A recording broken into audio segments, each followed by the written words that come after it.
ACC, SEC Challenge, always fun. Kind of excited watching the men's get it started last night. Um, Matchups are always an interesting thing in these things. For us, with a team like Boston College, it's got a lot of returners. It's always going to be a challenge. Really athletic, all about the same size. Do a lot of switching. Uh, do some things that really present us challenges. But anxious to see how we respond after the road trip to Florida. All right. Evan. Yeah, Coach, how you doing? Good, Happy man. holidays. Hope it You all as went well. well. Thank you. Curious for you, coming back from that Florida trip, what do you hope that the team kind of learned when it came to some of those close losses, especially against Bowling Green, that you can apply this week against BC? Outstanding question. And what we did was showed them clips of just little things that make the difference in close games. You know, you lose by 51 to UCLA. It's kind of hard to get their attention on, hey, this play really mattered. But when there were 13 loose balls, 9 of which we were closer to them on, and they got, talking about Bowling Green, and that's a 1 point game. With young players, sometimes stuff has to hurt a little bit to make some changes. I felt like the last couple of days we made some changes and some progress in those areas. And then also this, just to be ready. You know, Jenna hadn't played, had to guard a post player since she was at Farmington High School, maybe Melbourne, because she really didn't have to at Farmington because they had another big post player. But because of Danica's injury and Vera's foul trouble, you know, she was thrust into guarding a 5 player. So stay ready, be ready. You never know what's going to happen. And then the value of every single possession. I also felt like we were able to show them how just doing top of the scout stuff could have saved. In the Bowling Green game, we identified 37 points that were literally top of the scout, like 1 and 1A. It's not 7 or 7B or, hey, they might do this. This is, they're going to do this. So I think as coaches, we learned how to emphasize the most important stuff the most in practice, how to communicate that. You know, we learned that sometimes when Vera yells freeze, she's really yelling spy, but her high pitched voice and the way she says it gets confusing. So we changed some language. So continuing to learn, but lots of things, mainly value of one possession and how to really implement top of the scout stuff. Last one for me, then I'll turn over. Where do you think the biggest challenge is going to come from Boston College? Well, because of their experience playing together, like they've been in it. These guys have played a bunch of games together. I don't think they're going to come in, intimidated by being in Bud Walton Arena. They've played in a lot of big gyms. They're used to traveling. I think the challenge will be for our young kids to rise to their level of experience. But then on the court, you know, they can switch everything. And it's really hard to run any offense that looks patterned or against teams that can switch 1 through 5. So it will look a little unlike things we've had to do in our first 9 games. So the challenge will be to do something that we've done in practice, but really haven't done in games yet. Thanks, Coach. Yep. Dudley. Talk to me about the feast y'all had for Thanksgiving. You mentioned that it was going to be a little bit different so tell me a little bit about that. It was very feasty. That's a good word. Feasty was the word. There was plenty of it. There were 12 teams in the one hotel. So I don't know how many turkeys and many pots of gravy they must have cooked for the 12 of us, but it was kind of fun to see everybody. We all ate around the same time. So it wasn't just our team around. We all had our little rooms in the conference center. But it was fun to watch kids who aren't traditionally turkey and dressing, and it wasn't your traditional dressing either. So I really didn't get the full effect of the dressing. And it wasn't homemade, so we didn't have some of those normal side dishes that we normally have, but it was good to do it together. We caught some dreary weather. It felt very Thanksgiving-like, even though we had the beach there and the water there. But it was fun to spend it together and with made some new friends from other teams too. But to see it through our kids' eyes was another one of those first-time experiences. It's been a lot of fun. Explaining the history of the holiday, the significance of it, and, you know, why certain foods. We got some great arguments about, side dishes and do you put your gravy on the potatoes or on the dressing or on the turkey. So everybody got to share their opinions and experience some stuff for the first time. Well, the answer to those three questions is yes. Talk to me a little bit. Are you more worried about your defense right now? I mean, I think you're scoring enough points, and that usually is an effort thing, but it appears maybe more of an execution thing. Yeah, I think Coach Todd and I have been going back and forth with that on how to break up time in practice. We are getting good shots. We're not making enough. So we're gonna work on making some of the shots we've been creating. I know he's got some frustration right now, like I was saying, with just following the scouting report. He actually called both of the plays that were crucial in both games. Hey, they're going to come out, they're going to run this action. The play that won the game, we had it literally called, and we didn't defend it like we had literally drawn up the timeout. So, yeah, probably some more concern there and again, we're having to play a little out of position, Dudley. Like, it's not fair to ask Jenna to go in and guard the kid that she didn't get one rep leading into the day. We thought we didn't know we were not going to have Danica until game day. So that was hard. Jenna got 0 reps, and we didn't have any opportunity there. So it was a little unfair to ask of the defense to do that. But I know he's really concerned with our ability to guard the ball off the bounce. That's the key to everything. If you can't guard the ball off the bounce, then now you're in rotation, and now rebounding's extra hard, which we're already not very adept at. So I think you're right. The defense is an area I think we can see the most improvement the quickest. And then I think offensively, we've got to start making a few more shots. We missed a lot around the rim. We missed some opportunities. We started to get a little reluctant to shoot open shots, which I hate that sign of that, because that usually is a confidence thing.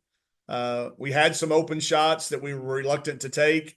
So we'll keep working at that, but I think we need a break. I thought when Jenna hit that 3, I know the game wasn't streamed, so you had to follow it kind of on play-by-play, but we took a timeout, drew up a play that was a counter to play we'd been running the whole game, and Jenna stepped back there and buried that 3 to put us up. And I thought, man, that's the over-the-hump moment we've been looking for. And then we get scored on, so you don't get the full feeling of execution. But I think we've still got a long way to go on both sides of the ball, but you're right. I think defense is where we can show our most improvement. Speaking of making shots, everything's still a go for Phoenix on the 15th. Yes. Yeah, barring I can't even imagine what it would be. She's starting to practice. On the days when we're not in full prep mode for our opponent, she's practicing in with our rotations. Then on the day before, she usually goes over and helps us simulate the other team's player. Starting next week, she was able to go on the trip with us because she didn't miss any class. She was actually able to go on that road trip with us, so it was good for her to get that experience. But, yeah, she's starting to, in practice, get a considerable number of reps with rotations that you'll see when we play Texas Tech. Last question, Danica be able to play this game? Probably not. Don't know. It's day to day with her, and and KJ's doubtful too. Carly Johnson. So and I say that just in preparation because in the SEC we're going to have to start releasing a player availability deal. So we don't have to do it right now, but I'm starting to try to kind of get in the flow of it. If we were to do it, I would list Danica as doubtful, probably out, and then Carly is doubtful. Thanks. You got it. Brett. I'm good. Oh, Ethan. Yeah, Mike, wanted to ask real quick, we've been talking about Jenna, just how do you think that she's stepped into this extended role, from last year, she spotted some minutes, so now she's really in a really critical role on your team. Yeah, she's handled it great. She's kind of a fun kid to watch get coached. Like I love, like when coach is on defense with her, like he's probably harder on her than anybody. And she just takes it, man. And it's great because it's an example to our other kids. And she's a great question asker. You don't ever doubt her effort. You're not doubting her effort. You're doubting her, we didn't teach it to you well enough, or can we teach it to you better? She wants to do everything right. But, it's hard to learn multiple positions defensively. Probably it's harder to learn multiple positions defensively than offensively. I think she's a natural at that. But, there's a difference when you're guarding the 5 versus guarding the 4, or somebody we might switch with. So it puts a lot on her plate. I think she's getting more and more comfortable with it, but she's so coachable. You can literally, you don't have to think your words through very carefully with her. You can just say it. You can just come right out. Because she's been coached, her high school coach coached her that way. It's the way she's been brought up. Tell it to her, and she tries to do it. The fact that you're not having to coach her effort is always a plus, because now you can coach the technique and the way to help. She tries to do the best she can, but it is really, really hard when you have to go from, maybe guarding a guard type kid to guarding a true 5 player like she did against Bowling Green. So, I was glad to see her shot go in. She loves to shoot. She kind of, I think her identity is kind of built around that, has always been. So I think her defense is affected by our offense. So if her shot's going in, I think she's probably going to get a little bit better defensively. So I hope those two things go, but you always worry about bringing kids along too fast. As freshmen, you can really break spirit. I'm not worried about breaking her spirit. I just don't ever want to hurt her confidence, by putting her in situations that are really, really challenging, that not a lot of other kids would even attempt to do. I think a lot of kids would try to, hey, can somebody else not do this job? How about, why am I having to do all this? So I'm proud of her for all that. I'm proud of her for the attitude she's had. She's also been thrust into a leadership position because of her on-court experience. She's got as much on-court experience here as anybody we've got. So, y'all know I don't like to label a kid based on how many credit hours they have in the classroom. She's a sophomore, but she's already, I think she's past that. She's played junior minutes now. So it's probably unfair of us, but we probably have senior expectations for her in her sophomore year. So, but I know she's ready for it. She's built that way. And I think I don't worry about crushing her spirit, because I don't think that's possible, because she's such a tough, strong kid. And then I know we mentioned Danica and KJ.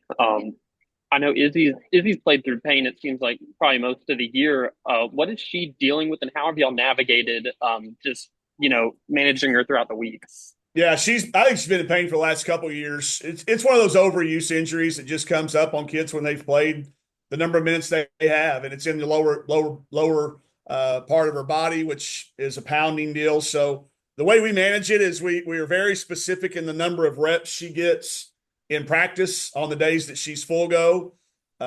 Because of her experience, it's okay to hold her out sometimes, which has been good for us, because on those days we hold her out, that gets Phoenix those reps, which she's going to get.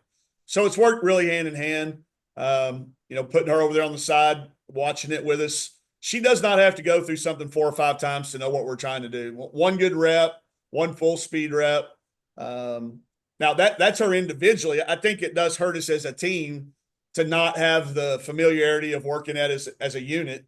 But I think it gives our other kids an opportunity to look to be counted upon for a scoring option, because obviously we do a lot through her, not only for her to score, but pick up 5, 6, 7, 8 assists a game. We went back and charted. She would have had a couple of double-doubles this year, a near triple-double the one game when she had the rebounds, but if we make more shots behind her passes. So, but she is certainly in pain, but, she knows the difference between injury and pain for the college kids go through. It's manageable. There's not a situation where we're worried about doing anything long-term.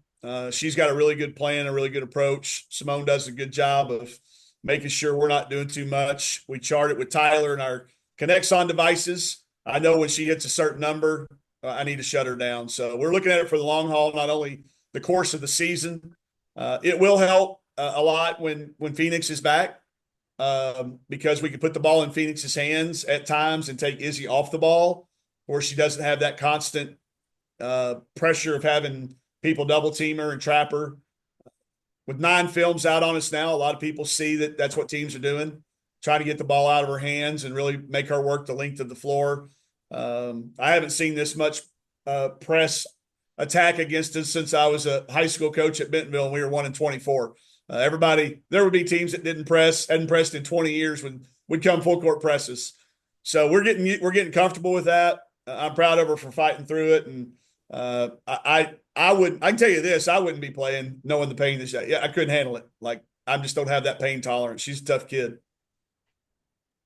Those of us that cover football, we've gotten used to that since we're gearing up toward these availability reports, kind of that process. How Yeah. will it work on the women's side? Will it be Simone submitting that? And how early, just that flow up to a game, will that work? Do you know Yeah, yet? I don't know all the details yet. We have talked about it. I know there is a, like a 1 day, 2 day out deal, and then there's a couple hours before game time.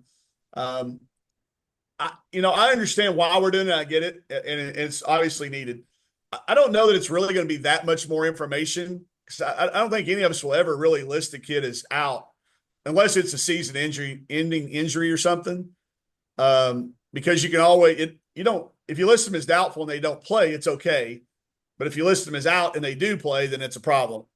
So we got to work through some of the nuances. Yes, it'll be a combination. I always have somebody on our hallway here that works as a liaison to so Coach Todd does our athletic training. So he'll report to Simone, who I think will file it. We don't allow anything to be official without Amber Shirey co-signing it because of her institutional knowledge and how thorough she is. So I'll put Coach Todd and Amber on it together to communicate with Simone, and we'll follow the SEC guidelines. I have been in meetings on it. We have talked about it. I am aware of them. I don't have them committed to memory yet, but I understand the need for it with all this stuff. I mean, women's basketball, the growth of women's basketball, the gambling has become a big part of it, a huge part of it. And, I think that's another sign that our game is continuing to grow. Somebody's always told me once Vegas starts betting on it, that means your game has arrived. So it is an issue. It's not only happening, it's an issue. So I'm glad that we've gotten out ahead of it and have started doing something about it. And I'm anxious to see how it works. Last thing I got for you, just your thoughts in general on these type of challenges whenever you get pitted against another power conference and, that kind of barometer before conference play. I love them. It really helps you in scheduling because, every year you're going to have an opponent, of a light conference, usually pick somewhere in the light parts of your league. I think when they probably scheduled this game, it would have been a great matchup for a couple of veteran teams. It didn't work out that way for us. So but it's always fun, to look. I don't think anybody could probably tell you who won last year's or the year before, or it doesn't come up in recruiting, but it is fun. I think it helps us in scheduling. I think it helps everybody know that you're going to have an opponent locked in on a year-to-year basis. I'm glad it's with the ACC because of the quality of their teams. And this is my first time ever play against Boston College. Coach Blair had a game, but I didn't get to attend it. Back when I was the director of ops, it was an away game. And we didn't, back then the director of ops sat home and listened to it on the radio. So this will be my first time to get a chance to play. And I know they're coaching several of their coaches' staff, so we're anxious to have them in Fayetteville. Thanks, Mike. You got it. Any other questions? Like Kevin said, that are you able to say what Danica is battling, and if is there consideration of letting her rest through this week because then there's another week before you have to play again? Yeah, she's in concussion protocol.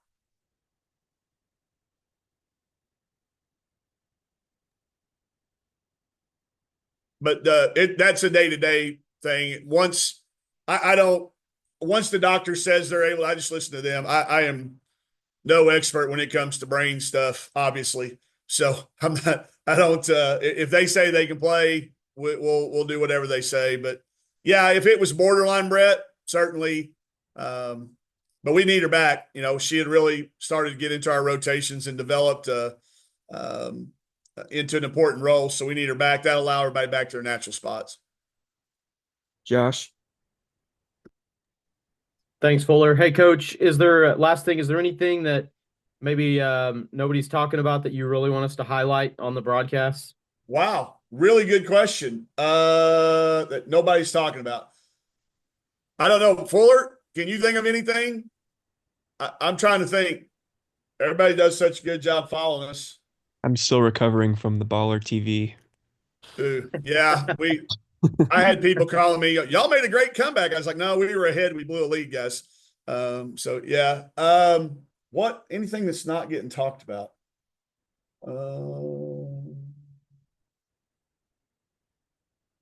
I can't remember the last time I've been stumped by a question, Josh. So if I think of anything, I'll have Fuller hit you. How about that? That works. Thank you, Yeah. Coach. You got it. All right. Thanks, Coach. You got it. All right.